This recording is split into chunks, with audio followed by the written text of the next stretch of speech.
When I awoke after the transplant, I could hear people in the operating room saying, "What an amazing transplant." I woke up and I felt so, not powerful exactly, but felt so alive. He loved his family greatly. He loved his work greatly. And I think everybody who knew him walked away with a good feeling.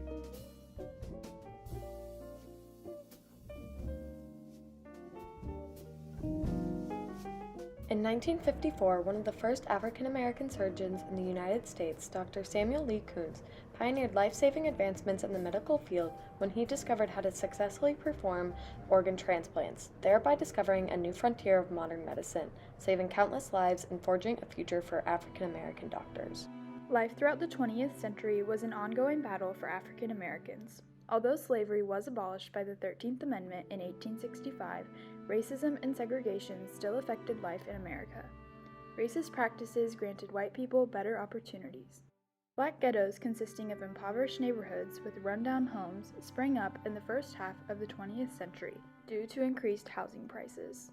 Furthermore, segregation in schools ensured that white children received a better education in their neighborhoods while African Americans usually attended underfunded, overcrowded schools in distant neighborhoods. Although most African American children began their education, the majority were never able to finish it. Often, preteens had to drop out of school in order to add to the family income and were recruited for more dangerous jobs deemed unsafe for whites. By 1911, the majority of employed African Americans were uneducated and poorly paid. Little had changed by 1950 as the few African Americans that held the same positions as whites were paid significantly less. Despite these challenges, some were successful in making better lives for themselves and their families. One field that was particularly underrepresented by minorities was medicine. Dr. Samuel Kountz Jr. would become a significant pioneer for African American surgeons. He was born on October 20, 1930, in Lexa, Arkansas. Kountz was introduced to medicine at a very young age as his parents were forced to take the unofficial roles of nurse and midwife in the small town they lived in. However, Kountz's true desire to become a doctor originated while growing up on a farm. One day, he came across an injured chicken and tried to heal it. This sparked a desire to devote his life to helping others. But first, Kountz had to overcome several obstacles. He faced a lot of obvious racial challenges growing up in Arkansas. But the one thing about my father and his personality, he did not let that kind of thing stand in his way. He was focused on achieving what he wanted to achieve. Living in a small, poverty-stricken, segregated town, he was forced to attend a high school that inadequately prepared him for a future in medicine. Upon graduation, he applied directly to the president of Arkansas AM&N. The college's president accepted Kountz, seeing his goals and determination firsthand. After obtaining his bachelor's degree there in chemistry, he went to medical school at the University of Arkansas, where he was the first African American to be admitted, opening the doors for future minorities. This is where his pioneering work began. After graduating in 1958, Dr. Kountz then earned his master's degree. That same year, he married Grace Aiken, and later the couple had 3 children, David, Keith, and Ellen. Continuing his academic path, he took an internship at Stanford General Hospital in California and began surgical training. Stanford was the turning point for Dr. Kountz. Having mentors such as Dr. Roy Cohn set him on a path of new transplantation, a specialty he had never considered. As well as discovering transplantation, it was at Stanford that Dr. Kountz and Dr. Cohn made medical history. After rigorous research, the pair performed the first successful non-twin donor kidney transplant. However, this was abnormal, so Dr. Kountz moved to London to continue his research. After he earned a fellowship, he was able to complete his postgraduate degree at Hammersmith Hospital.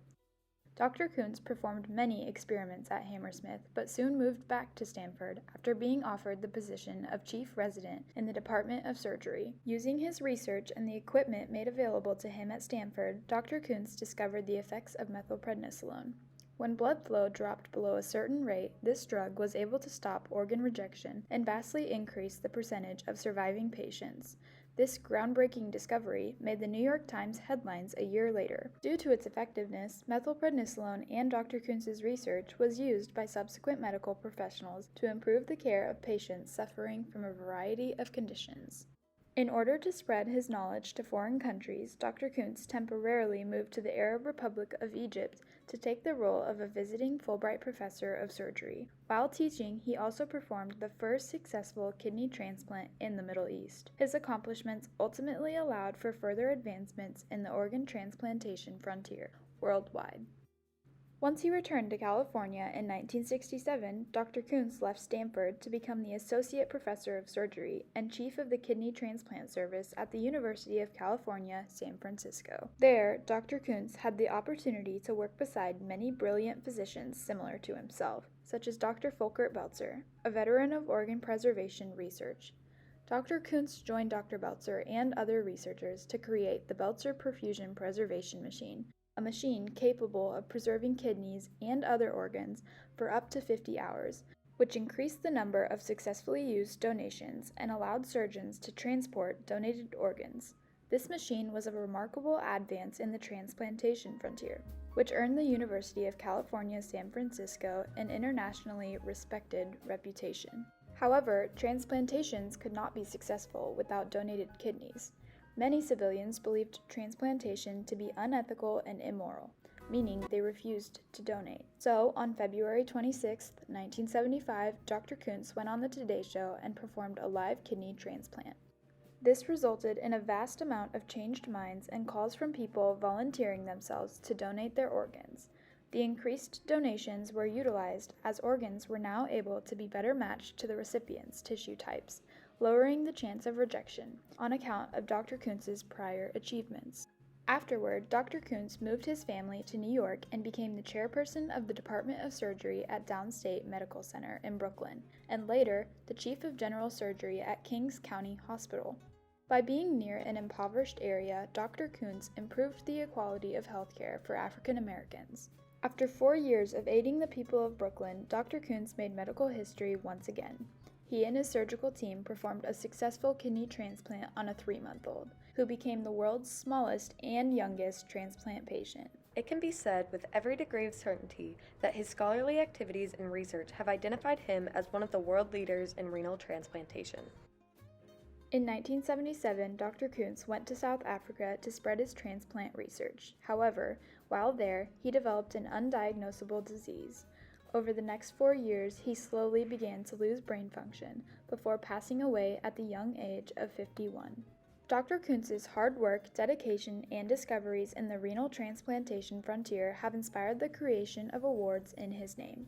Many honor and continue Dr. Kountz's efforts of increasing campus diversity, such as the Samuel L. Kountz Diversity Fellowship, which is given to minorities who are aspiring surgeons. Motivated, Dr. Kountz also labored to bring about medical equality for minorities.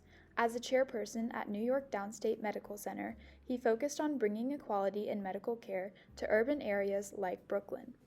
Furthermore, he was significant in the development and establishment of the only lasting renal transplant program in Brooklyn. In addition to his trailblazing work in Brooklyn, Dr. Kountz created programs for recovering transplant patients at Kings County Hospital and Stanford.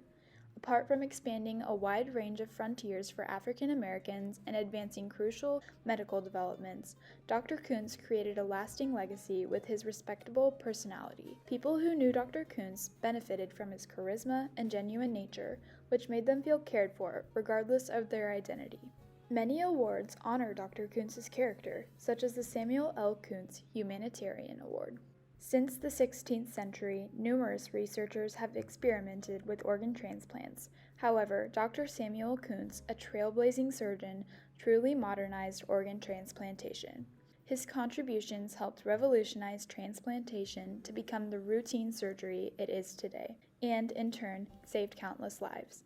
Simultaneously, he advocated for equality in medical care for all minorities, along with equal opportunities for surgeons. He should be remembered not only for his medical achievements, but also for his charisma, persistence, and true care for patients.